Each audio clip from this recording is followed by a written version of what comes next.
Kabarnya hari ini luar biasa. Iya, kita akan sama-sama mendengarkan firman Tuhan. Saya percaya bahwa yang Tuhan mau hari-hari ini dari hidup kita adalah kita ini melakukan kehendak Tuhan. Amin. Apa sih goalnya orang itu ke gereja? Kenapa kita datang setiap hari Minggu? Kenapa kita mendengar khotbah?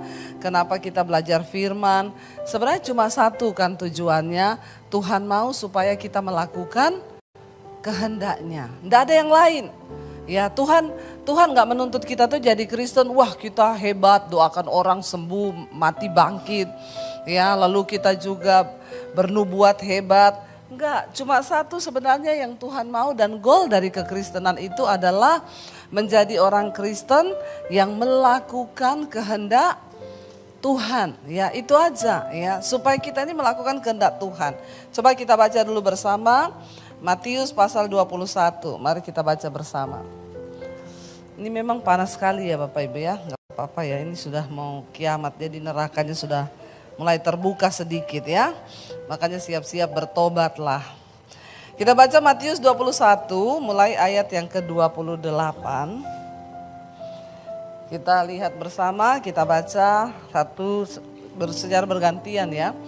Ayat 21, Matius 21 ayat 28. Kita melihat ya apa kata firman Tuhan di sana. Kalau saudara sudah dapat, kita baca ya, ada di sini 1, 2, 3, baca bersama. Ya, tetapi apakah pendapatmu tentang ini? Seorang mempunyai 2 anak laki-laki, ya. Ia pergi kepada anak yang sulung dan berkata, "Anakku, pergi dan bekerjalah hari ini dalam kebun anggur." Ayat yang berikutnya, baca bersama. Jawab anak itu, "Baik Bapa," tetapi ia tidak pergi. Lalu orang itu pergi kepada anak yang kedua dan berkata demikian. Berkata demikian juga, dan anak itu menjawab, "Aku tidak mau." Tetapi kemudian ia menyesal lalu pergi juga. Ayat yang berikutnya baca bersama 1, 2, 3. Siapakah di antara kedua orang itu yang melakukan kehendak ayahnya? Jawab mereka, "Yang terakhir." Kata Yesus kepada mereka, "Aku berkata kepadamu, sesungguhnya pemungut-pemungut cukai dan perempuan-perempuan sundal akan mendahului kamu masuk ke dalam kerajaan Allah." Sampai di situ saja. Jadi ini sebuah perumpamaan yang diberikan oleh Tuhan Yesus. Dia ada seorang bapa, dia punya 2 anak, ya. Anak yang pertama, bapaknya bilang, "Nak, pergilah ke kebun anggur papa, ya, kerjakan kebun anggur itu." Lalu anak itu segera berkata, "Siap papa, oke, aku pergi." Tetapi Alkitab berkata sampai pada akhirnya dia tidak pergi. Lalu yang kedua, anak yang kedua, bapaknya pergi dengan perkataan yang sama. Dia bilang, "Nak, kamu pergi ke kebun anggurnya papa, bekerjalah di sana." Dan anak yang kedua bilang, "Aku tidak mau." Tapi ketika dia merenung, dia menyesal. Lalu dia bilang, "Aku akan pergi." Dan akhirnya anak yang kedua itu pergi dan dia bekerja di kebun anggur bapaknya. Lalu Yesus bertanya kepada mereka, "Menurut kalian, dari antara 2 orang anak ini manakah yang melakukan kehendak bapaknya?" Anak yang pertama yang langsung berkata, "Oke, saya pergi," tapi dia tidak pergi. Atau anak yang kedua yang berkata, "Aku tidak mau papa," tapi akhirnya dia pergi. Mereka menjawab, itu adalah anak yang kedua. Bapak Ibu, ini adalah gambaran dari kekristenan hari-hari ini. Banyak orang berkata ya ketika mendengar firman, yes ya, bahkan mungkin setiap hari Minggu kita duduk di gereja, kita mendengarkan firman. Ya, dan kita berkata yes, tapi waktu pulang kita lupakan firman itu, kita tidak melakukan apa-apa. Sebaliknya banyak orang yang mungkin kita lihat di luar sana, mereka nggak ke gereja, mereka hidup dalam dosa. Tapi ketika satu kali Tuhan memanggil mereka, mereka bertobat dan berkata, "Yes Tuhan, aku mau melakukan kehendak-Mu." Kira-kira yang mana yang diselamatkan? Yang duduk di gereja setiap hari Minggu tapi tidak melakukan apa-apa? Atau orang-orang yang ada di luar sana yang akhirnya berkata, ya Tuhan, aku mau bertobat dan aku mau melakukan kehendak-Mu. Yesus berkata kepada mereka, sesungguhnya aku berkata kepadamu, pemungut-pemungut cukai, perempuan-perempuan sundal akan mendahului kamu masuk ke dalam kerajaan Allah. Ayat ini keras bagi setiap kita harusnya ya, dan ini menjadi tamparan bagi kita. Jangan merasa cukup aman dengan engkau duduk di gereja setiap hari Minggu. Ya, jangan merasa cukup aman dengan kita menjadi orang Kristen. Mungkin kita pelayanan. Ya. Saya mau kasih tahu buat setiap kita di sini. Ya, saya lihat penari-penarinya hebat di sini, luar biasa. Tapi kalau engkau menari dan engkau tidak hidup dalam kekudusan, tidak ada apa-apa tarianmu itu bagi Tuhan. Cuma bikin kotor-kotor ibadah saja. Amin.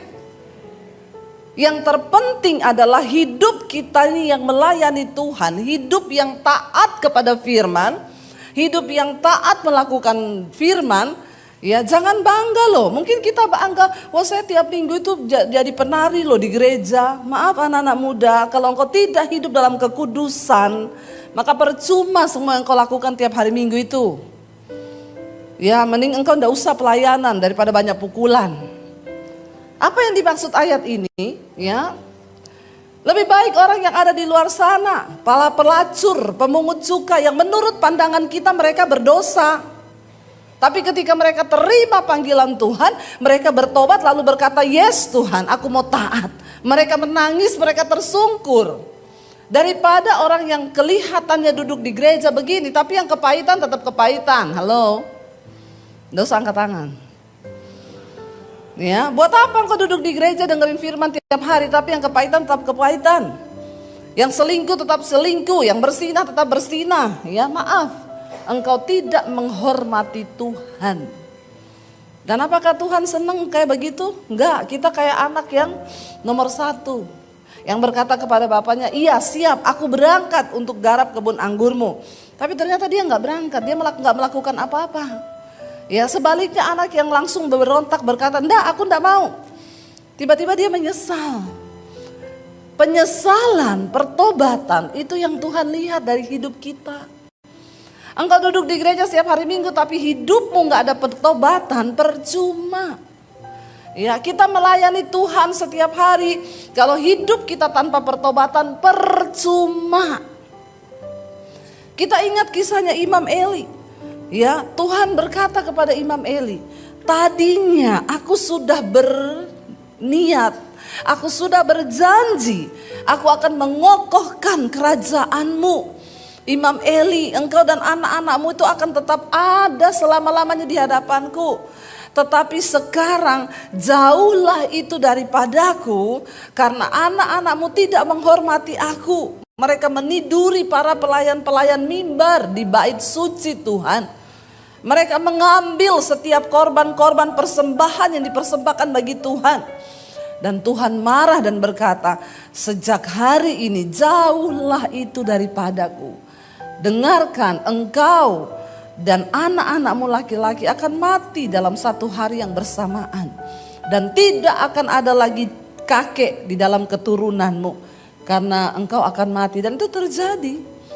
Ya, jangan main-main dengan Tuhan. Mari hari-hari ini kita serius dengan Tuhan. Goal dari hidup kekristenan kita adalah melakukan kehendak Tuhan. Enggak peduli seberapa hebatnya karuniamu, enggak peduli biasanya kita enggak ada apa-apanya di mata manusia. Yang Tuhan cari cuma satu, orang yang melakukan kehendak Tuhan. Katakan. Bapak Ibu, ketika bangsa Israel memberontak ya, dan mereka ingin memiliki seorang raja. Kita tahu bersama Israel itu negara teokratis yang sebenarnya dipimpin sendiri oleh Allah. Tapi akhirnya mereka meminta kepada Samuel, mereka berkata, kami ingin raja yang memimpin kami seperti bangsa-bangsa lain.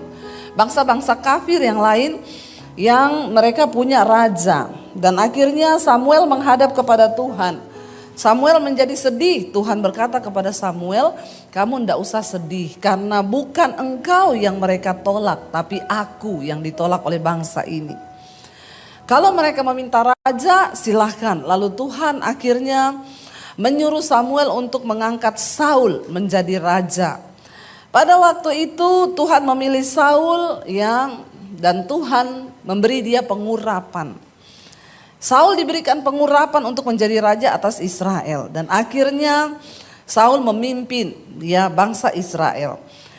Tapi sesuatu yang membuat Tuhan itu bersedih karena Saul melakukan sesuatu yang tidak berkenan kepada Tuhan dan itu yang membuat akhirnya Tuhan langsung menurunkan dia dari tahtanya. Kita baca bersama 1 Samuel pasal yang ke-15. Judul perikopnya Saul ditolak sebagai raja. 1 Samuel pasal 15 saya akan baca ayat yang pertama. Saudara ayat yang kedua kita baca bersama. Agak panjang pembacaan hari ini tapi gak apa-apa kita baca Alkitab soalnya kalau di rumah gak pada baca Alkitab. Saya tahu ini 1 Samuel pasal 15. Judul perikopnya Saul ditolak sebagai raja. Berkatalah Samuel, ayat yang pertama. Berkatalah Samuel kepada Saul, aku telah diutus oleh Tuhan untuk mengurapi engkau menjadi raja atas Israel, umatnya. Oleh sebab itu dengarkanlah bunyi firman Tuhan. Ayat 2 baca saudara, 1, 2, 3. Beginilah.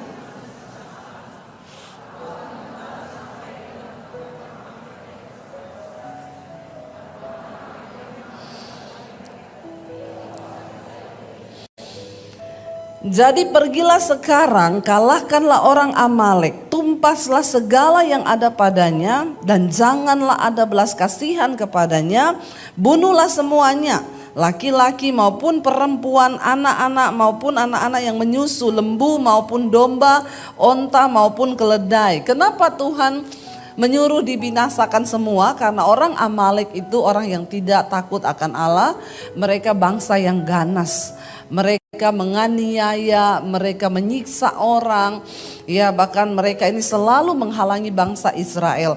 Jadi Tuhan menyuruh pada waktu itu Saul sebagai raja untuk pergi menumpas habis baik semua keledai, onta dan semuanya. Ayat 4 baca bersama 1, 2, 3. Lalu Saul memanggil rakyat berkumpul dan memeriksa barisan mereka di Telaim. Ada 200.000 orang pasukan berjalan kaki dan 10.000 orang Yehuda. Ayat 5, setelah Saul sampai ke kota orang Amalek, disuruhnyalah orang-orang menghadang di lembah. Berkatalah Saul kepada orang Keni, berangkatlah menjauhlah, pergilah dari tengah-tengah orang Amalek, supaya jangan kulenyapkan kamu bersama-sama dengan mereka. Bukankah kamu telah menunjukkan persahabatanmu kepada semua orang Israel ketika mereka pergi dari Mesir? Sesudah itu menjauhlah orang Keni dari tengah-tengah orang Amalek. Ayat 7. Saul memukul kala orang Amalek mulai dari Hawilas sampai ke Syur yang di sebelah timur Mesir.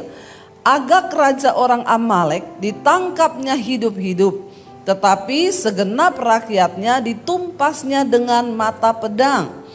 Tetapi Saul dan rakyat itu menyelamatkan Agag dan kambing domba dan lembu-lembu yang terbaik dan tambun, pula anak domba dan segala yang berharga.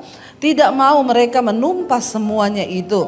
Tetapi segala hewan yang tidak berharga dan yang buruk itulah yang ditumpas mereka. Lalu datanglah firman Tuhan kepada Samuel demikian. Aku menyesal karena aku telah menjadikan Saul raja. Sebab ia telah berbalik daripada aku dan tidak melaksanakan firman-Ku. Maka sakit hatilah Samuel dan ia berseru-seru kepada Tuhan semalam-malaman. Tuhan sudah berfirman kepada Samuel, kasih tahu kepada Saul, pergi tumpas orang Amalek. Kira-kira kalau Tuhan yang menyuruh dan berkata seperti itu, kira-kira Saul pasti bakal menang atau tidak? Kalau Tuhan yang suruh, pasti menang kan? Bapak Ibu, kalau Tuhan yang suruh kita, ya percayalah bahwa Tuhan yang menyertai, Tuhan yang mengurapi. Saya sering berkata kepada hamba-hamba Tuhan, kepada anak-anak Tuhan, ya saya ini dapat visi dari Tuhan Bu, mau bangun gereja. Kalau kamu mau bangun gereja, Tuhan yang suruh, ndak usah cari-cari dana kanan kiri, amin. Bingung juga ya kalau Tuhan yang suruh, terus nyusahin orang, ya itu Tuhan yang suruh atau lu yang mau. Kalau Tuhan yang suruh, maka pasti Tuhan yang menyediakan. Pasti ada jalannya, tidak usah kita coba tolong Tuhan. Orang Kristen sukanya banyak tolong Tuhan. Kalau Tuhan suruh ya jalan pakai iman. Ya saya suka ketawa kalau ketemu model-model hamba Tuhan. Ya nanti datang ngaku-ngaku ngomong bawa suara Tuhan. Ya apalagi ada sekarang di Jakarta hamba Tuhan yang bernubuat, ketemu orang-orang kaya. Dia bilang, Bu, Tuhan menyuruh ibu memberkati saya. Siapa yang suruh? Tuhan.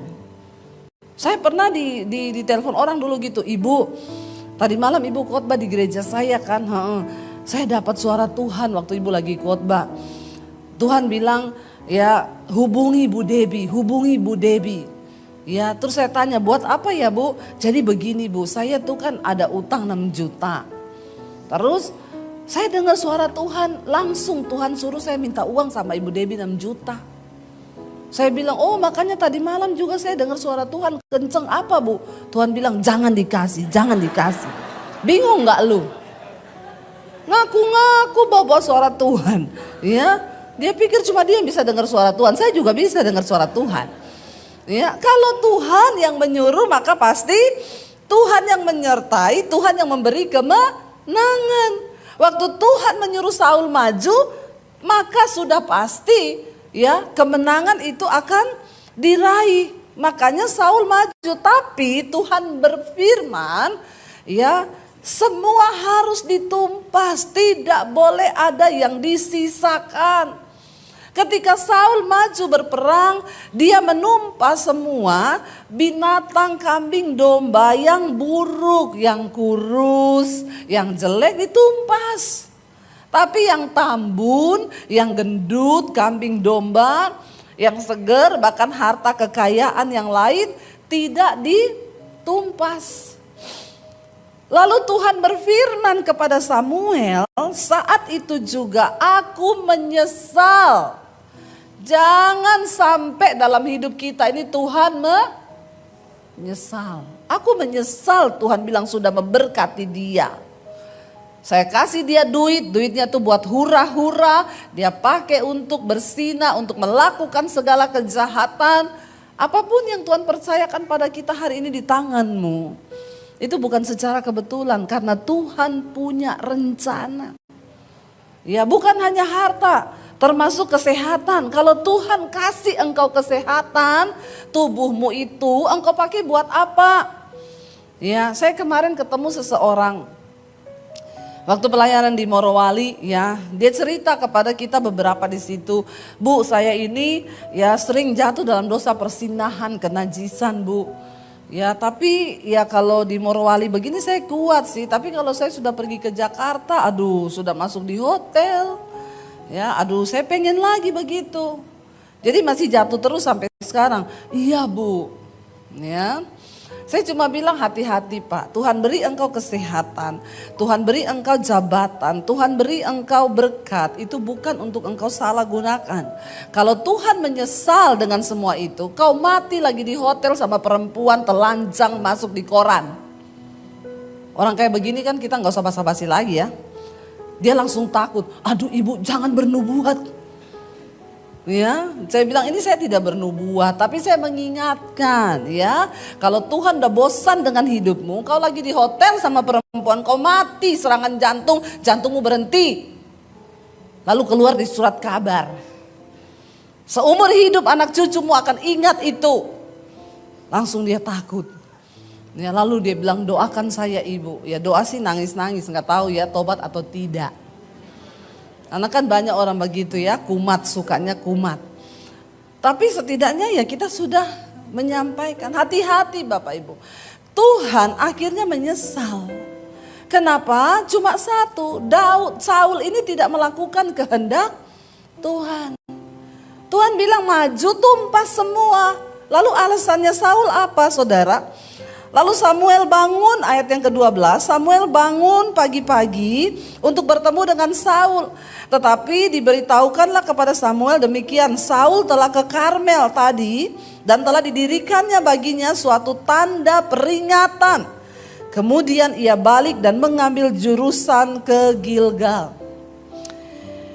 Ayat yang ke-13, ketika Samuel sampai kepada Saul, berkatalah Saul kepadanya, diberkatilah kiranya engkau oleh Tuhan.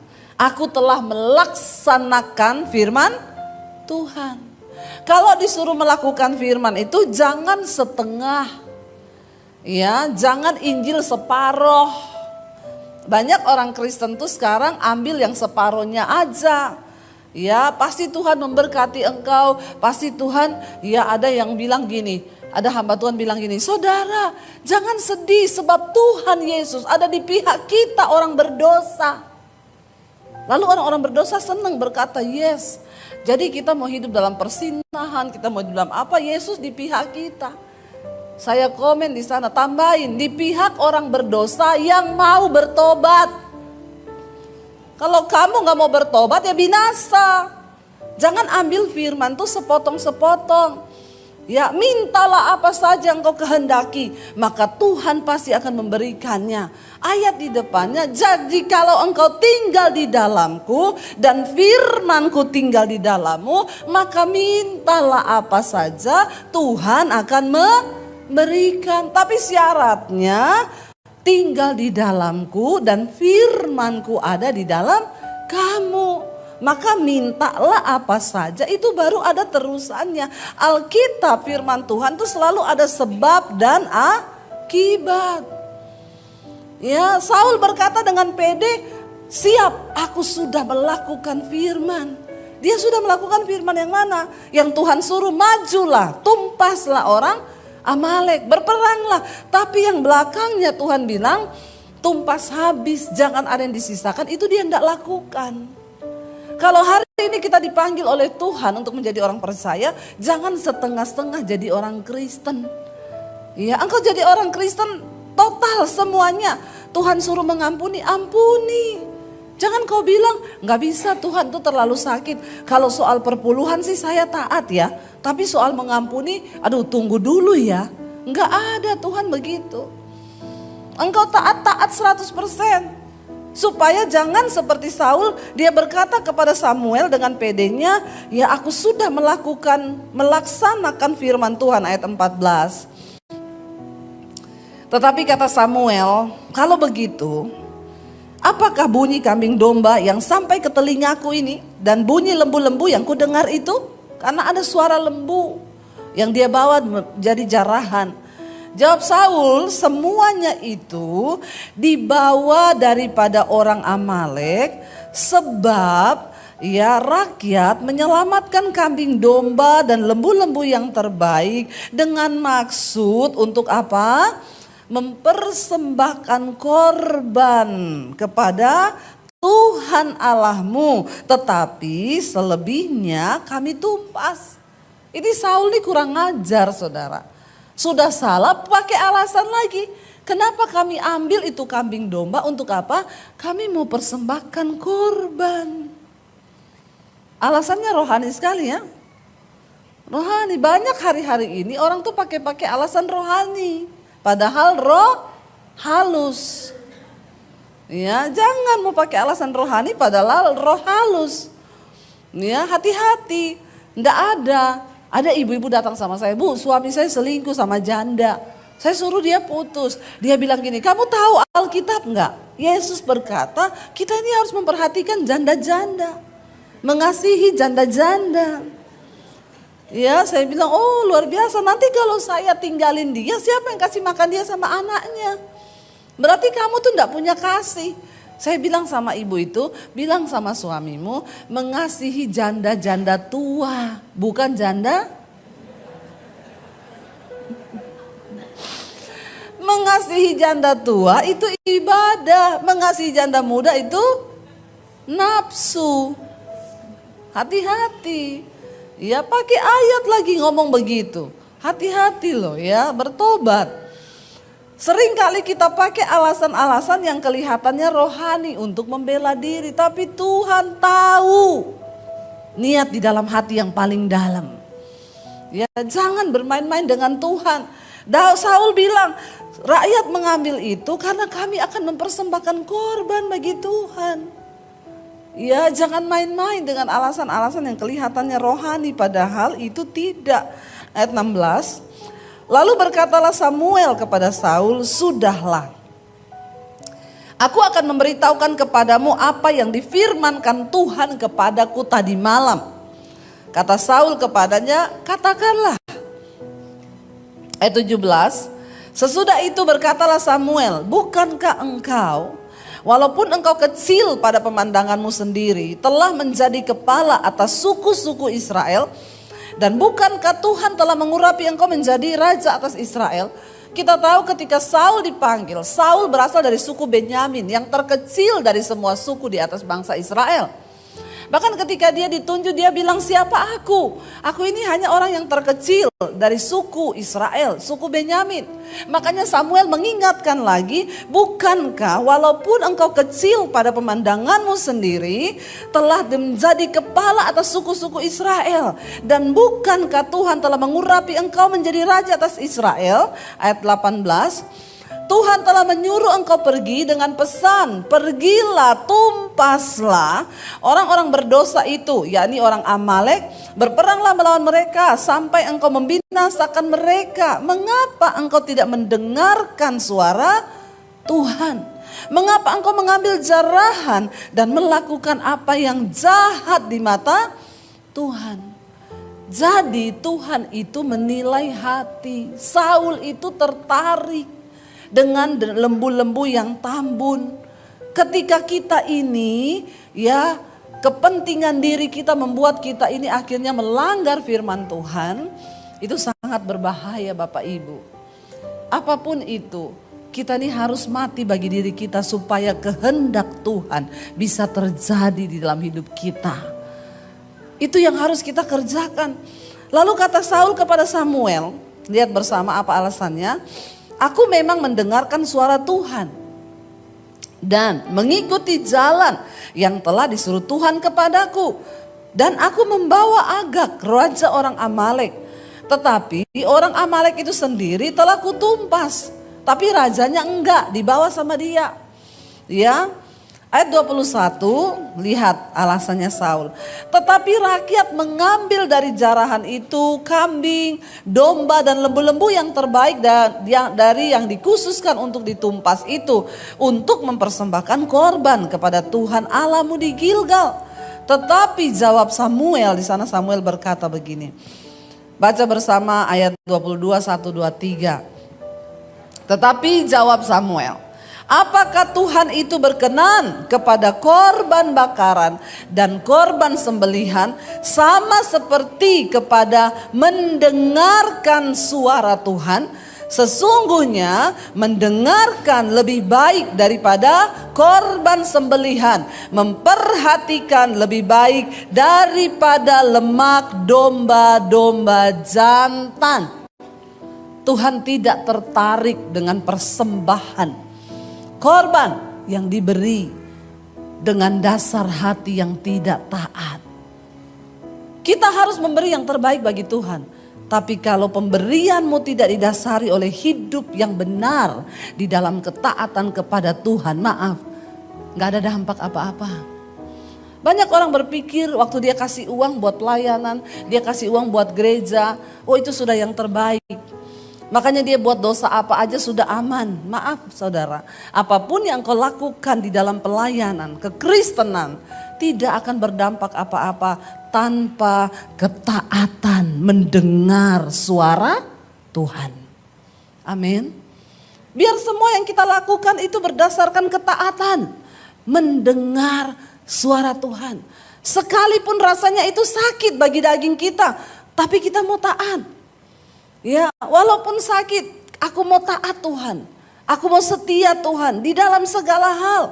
Ya, apa yang menyakitkan? Mari kita belajar mempersembahkan itu. Asal itu menyenangkan hati Tuhan. Ingat baik-baik, ini adalah ayat yang keras. Sesungguhnya mendengarkan itu lebih baik daripada korban sembelihan. Memperhatikan itu lebih baik daripada domba-domba jantan, daripada lemak.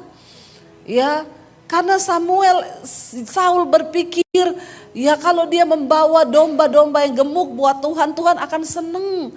Tidak ada yang lebih menyenangkan hati Tuhan. Persembahan apapun tidak bisa engkau gantikan.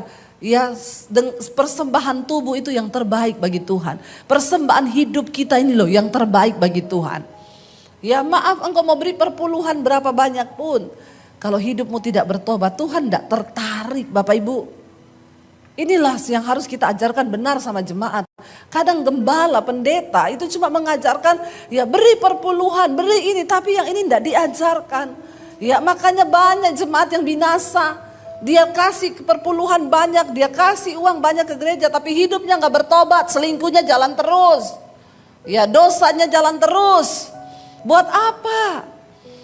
Hari ini Tuhan mengingatkan kita, sesungguhnya mendengar lebih baik daripada korban sembelihan. Ketaatan melakukan kehendak Bapa, itu goal dari kehidupan kekristenan kita. Katakan amin. Jangan pernah engkau tukarkan apapun. Ya, karena ketaatanmu itu yang Tuhan mau. Ayat 23 di sana dikatakan, sebab pendurhakaan adalah sama seperti dosa bertenung, dan kedegilan atau kekerasan hati adalah sama seperti menyembah berhala dan terafim. Karena engkau telah menolak firman Tuhan, maka Ia telah menolak engkau sebagai raja. Bayangkan Bapak Ibu, ya kita lihat tidak main-main. Tuhan berkata, akhirnya Saul ditolak Tuhan sebagai raja. Saat itu juga ketika kita ini melakukan dosa, dikatakan di sana pendurhakaan, orang yang durhaka dan orang yang hidup dalam kedegilan itu hatinya keras, nggak mau bertobat. Itu dosanya sama dengan dosa bertenung, dan itu sama dengan penyembahan berhala. Makanya seringkali kita pikir, wah yang berdosa itu orang yang ikut dukun-dukun. Oh yang berdosa itu orang yang percaya sama kuasa gelap. No, waktu engkau keras hati, engkau tidak taat kepada firman Tuhan, dosanya itu sama bobotnya di hadapan Tuhan. Dengan pertenungan, dengan penyembahan berhala. Ya, jadi jangan bilang, oh dosa segini ini enggak. Ketika Tuhan bicara dalam hatimu, itu sekalipun berat. Ya, tapi ketika kita mau taat, saya tuh mau bersaksi. Berapa waktu yang lalu, saya tuh digerakkan Tuhan. Ini saya saksikan karena memang berat buat saya. Untuk kasih satu orang pendeta itu mobil, ya. Saya tuh simpan di dalam hati dan saya enggak mau ngomong ke suami. Karena saya tengking dulu itu suara, dalam nama Yesus ini pasti setan. Masa saya suruh beliin mobil untuk satu orang hamba Tuhan, ini setan. Tapi aduh, saya tidak sejahtera dengar suara itu di hati. Lalu Tuhan itu kasih spesifikasi, kalau kamu mau beliin dia mobil, beliin yang sama juga dengan wakilnya. Wakilnya itu baru beli mobil ini, ya kamu beliin setidaknya gembalanya sama wakil gembalanya sama lah mobilnya. Karena wakil gembalanya istrinya kerja, jadi dia bisa beli mobil. Nah gembala ini enggak bisa, dia mau dibeliin gereja dia enggak mau. Dia bilang jangan pakai uang gereja buat beli saya mobil. Jadi ya saya simpan sendiri. Lama-lama tidak tenang saya dengan suara itu. Saya bilang sama suami, saya bilang gini, Tuhan tolak ukurnya suami saya. Suami saya itu bukan pelit tapi agak perhitungan. Ya itu bahasa halusnya. Ya biasanya kan laki-laki itu lebih perhitungan ya daripada ibu-ibu. Karena memang laki-laki itu pakai logika. Jadi saya tolak ukurnya gini. Kalau suami saya boleh berarti ini Tuhan loh. Ya bayangkan saya aja berat. Saya yang suka nabur aja. Mau menabur segitu itu berat bagi saya. Ya tidak mudah loh. Saya sudah hitung harga mobil itu 400-an lebih. Waduh mahal Tuhan. Lalu saya tanya sama suami. Kalau suami saya bilang iya ini berarti Tuhan nih. Ya bayangkan kalau suami saya dijamah Tuhan, beliin mobil itu ajaib, luar biasa, perkasa, hebat Tuhan. Ya, jadi saya tanya sama suami saya, aku mau ngomong apa? Aku tuh disuruh Tuhan loh, apa beliin mobil. satu orang hamba Tuhan. Sebab pendeta ini, suami saya diem. Saya tunggu jawabannya. Pasti enggak mau ini. Dia jawab gini, tahu enggak, aku sudah dari bulan Januari disuruh Tuhan. Waduh, ternyata dia, jangan tepuk tangan dulu. Ternyata dia lebih lama. Ternyata justru Tuhan udah bicara sama dia tuli. Jadi Tuhan bicara sama saya. Saya pikir tuh Tuhan bicaranya sama saya, ternyata sama dia lebih dulu. Ya, jadi dia bilang, tahu enggak say, itu aku dari Januari lalu Tuhan suruh. Kenapa kamu udah ngomong saya? Yo berat loh. Ya, lalu saya bilang, oh ya berat ya. Tapi ini sudah peneguhan kita berdua, berarti kita melangkah ya. Ya udah siap ya. Mobilnya ini, dia juga sepakat, iya. Ya udah mobilnya itu. Jadi sikap hati saya itu sudah rela kehilangan uang 400 juta sekian. Satu saat saya bilang gini, karena waktu itu kita lagi pelayanan seminar, saya bilang sama suami saya, nanti pulang dari seminar ini kita urus ya. Kita beli di dealer, kita suruh orang kirim. Waktu itu saya lagi pelayanan, kita punya grup pelayanan, pendetanya itu kita kirimin foto, kita lagi makan enak gini. Ya dia kirimin foto, lagi makan McD di pinggir jalan. Terus kita tanya, kenapa Pak, kok bisa duduk di pinggir jalan? Mobil saya mogok. Saya sama suami saya semakin merasa berdosa. Karena kita say, mobilnya mogok loh. Harusnya kita sudah beliin loh. Ya. Terus saya itu nyeletuk aja di situ. Ada satu teman pengusaha, saya bilang, Pak, ya, lihat nih pendeta Pak, mobilnya mogok Pak. Tuhan ini lagi suruh saya loh beli mobil buat dia. Bapak mau ikut enggak? Dia langsung ngomong, oke Bu, kita paruan ya. Puji Tuhan. Tapi Tuhan udah lihat loh, hati saya dan suami sudah sepakat loh, ya kita relain ya uang segitu. Bapak Ibu, ya saya percuma khotbah kemana-mana, KKR orang dilawat Tuhan. Kalau mendengar yang begitu-begitu itu saya enggak taat sama Tuhan. Maka hilanglah semua itu yang saya lakukan. Mendengar itu lebih baik daripada mempersembahkan korban atau jadwal kegiatan pelayananmu yang penuh. Jadi saya belajar dari situ, ya saya bilang aduh Tuhan ya, dan memang ternyata pendeta itu lagi bergumul, dia bilang kalau untuk beli ya pakai uang gereja saya tidak mau. Tapi kalau untuk nabung juga dengan uang saya memang belum mungkin hari ini. Dan ya itu ternyata jawaban doa buat dia. Ya, dan saya melihat ketika kita ini hatinya rela, sebenarnya Tuhan tuh cuma mau lihat kerelaan hatimu. Sebenarnya Tuhan udah tahu kan kamu gak bakal keluar segitu banyak. Nanti aku kasih ketemu orang, nanti dia separuh, tapi hatimu rela enggak? Jadi ketika kita rela, ya saya bilang aduh Tuhan ya ternyata Bapak Ibu tahu setelah kami menabur itu, tidak lama sebulan berikutnya kami menuai berlipat kali ganda daripada itu. Saya cuma melihat di sini begini, sebenarnya ketika Tuhan mempercayakan kita jadi bendaharanya Tuhan, ya, Tuhan tuh cuma mau lihat kita ini bisa dipercaya enggak? Kita ini taat enggak sama suaranya? Saya membayangkan kalau kita punya sekretaris ya. Misalnya Pak Hendrik punya sekretaris atau bendahara, dia pegang uang. Terus Bapak bilang, uang itu nanti kamu kasihin. Dia bilang gak mau Pak. Ya, kan enak aja tuh orang dikasih uang. Ini uang lebih enak kalau saya pakai. Kira-kira Bapak pecat enggak dia Pak? Ya, kalau kita punya bendahara, demikian juga hidup kita. Bapak Ibu, kalau engkau mau mengalami penuaian di hidupmu, kita kapasitasnya berbeda.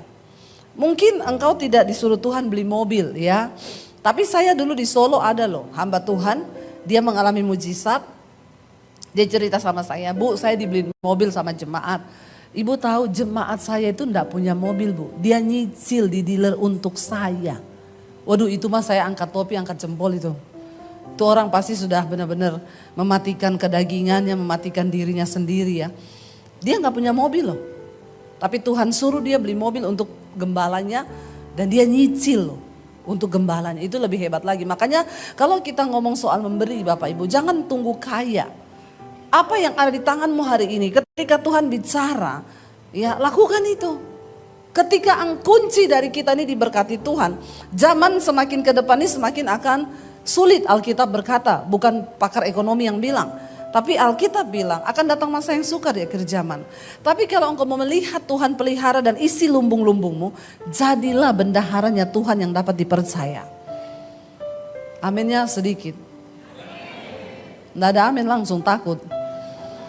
Kalau sudah bicara uang, sorry aja Bu, suruh amin. Saya berani berkhotbah ini karena saya pun melakukan itu. Sampai hari ini hidup saya diberkati. Kenapa? Karena saya percaya waktu kita menjadi bendaharanya Tuhan. Ya, kita dipakai Tuhan. Ya, saya kemarin ngobrol sama Bu Emi banyak ya di pesawat. Bu, sebenarnya pekerjaan Tuhan yang begitu besar tuh bisa terjadi dengan dahsyat di muka bumi ini kalau ada bendahara-bendahara tuh yang bisa dipercaya. Masalahnya Tuhan mau cari orang yang dipercaya aja udah sulit hari ini. Dia itu mau membuka keran berkatnya. Tapi dia cari orang yang dapat untuk dipercaya. Kalau kita nggak lulus dalam hal mamon, sudah semuanya kita nggak lulus. Yesus mensejajarkan dirinya dengan mamon. Kamu tidak bisa mengabdi pada dua tuan, yaitu Allah dan mamon. Karena kalau kamu tidak setia pada yang satu, kamu juga pasti akan mengkhianati yang lain. Jadi tolak ukurnya hari ini kita cinta Tuhan atau tidak itu bagaimana sikapmu terhadap uang. Saul tergoda karena tambun ini lembu-lembu. Lumayan, dagingnya besar, tapi dengan alasan nanti sebagian akan dipersembahkan sebagai korban. Tuhan marah saat itu, ya, dan Tuhan bilang itu dosanya sama seperti dosa bertenung. Waktu dirimu terikat dengan cinta uang, itu berhala Bapak Ibu. Jangan engkau pikir berhala itu hanya engkau sembah patung, enggak, itu berhala. Lalu dikatakan di sana karena engkau telah menolak Tuhan dan firman-Nya, maka ia juga telah menolak engkau sebagai raja. Lalu ayat 24, berkatalah Saul kepada Samuel, aku telah berdosa sebab Tuhan telah kulangkahi titah Tuhan dan juga perkataanmu. Tetapi aku takut kepada rakyat, karena itu aku mengabulkan permintaan mereka. Ini Saul ini memang orang yang banyak alasan. Orang itu kalau ditegur banyak alasan tuh udah pasti gak benar. Ya udahlah kalau ditegur ngomong salah-salah aja. Yang pertama kan mau persembahkan korban untuk Tuhan. Yang kedua soalnya saya didesak rakyat. Saya takut nanti kalau rakyat nanti ngomong begini. Ya orang kalau disalahin atau ditegur banyak alasan udah pasti 100% dia itu salah. Memang benar salah. Ya kalau memang dia benar ya sudahlah ngakui aja. Aku minta ampun, aku minta maaf. Iya ini memang salahku. Nunjuk orang lain lagi. Ini gara-gara rakyat. Saya juga tidak bisa menolak permintaan mereka. Sebab nanti saya takut kalau mereka tidak mendukung saya dan lain sebagainya. Ayat 25. Maka sekarang dia bilang ampunilah kiranya dosaku. Lalu dia bujuk Samuel. Kembalilah bersama-sama dengan aku. Maka aku akan sujud menyembah kepada Tuhan. Niatnya apa? Bukan karena bertobat. Dia takut kehilangan ya jabatannya sebagai raja. Makanya dia bilang Samuel ikut dengan aku. Tetapi jawab Samuel kepada Saul, aku tidak akan kembali bersama-sama dengan engkau. Sebab engkau telah menolak firman Tuhan. Sebab itu Tuhan telah menolak engkau. Siapa yang menolak firman Tuhan? Maka Tuhan juga akan menolak engkau. Inti dari kekristenan itu adalah kita taat melakukan firman Tuhan. Jangan menolak firman Tuhan. Ya jangan pernah kau menolak. Sekalipun itu berat, sekalipun itu tidak enak, terima firman Tuhan itu dengan hati yang lembut. Dan kita tahu bersama akhirnya setelah itu kisahnya roh Tuhan meninggalkan Saul dan Saul diganggu oleh roh jahat yang daripada Tuhan. Itu kisah selanjutnya. Ya, kalau orang sudah ditinggalkan roh Allah, maka roh jahatlah yang akan masuk dalam hidupnya. Karena itu Bapak Ibu, saya berdoa. Saya minta suami saya untuk bisa main, ya biar suami saya aja kita akan sama-sama menyembah Tuhan. Bapak Ibu kita ini adalah milik Kristus. Kita kepunyaan Tuhan, biar kita mau berkata hari ini Tuhan, kami mau belajar mati untuk diri kami sendiri supaya kehendak Tuhan itu terjadi. Kita mau bilang di hadapan Tuhan, sebab aku ini milik-Mu Tuhan. Saya kalau nyanyi lagu ini saya selalu meneteskan air mata. Karena saya tahu betapa berat untuk menyerahkan hidup sungguh-sungguh pada Tuhan itu tidak gampang. Ada air mata yang tertumpah, ada harga yang harus dibayar, ada ego yang harus dikikis, ada kedagingan yang harus dimatikan. Dan waktu kita sungguh-sungguh datang pada Tuhan, Dia akan memberikan kita kekuatan. Mari kita bangkit berdiri bersama di hadapan Tuhan. Sebab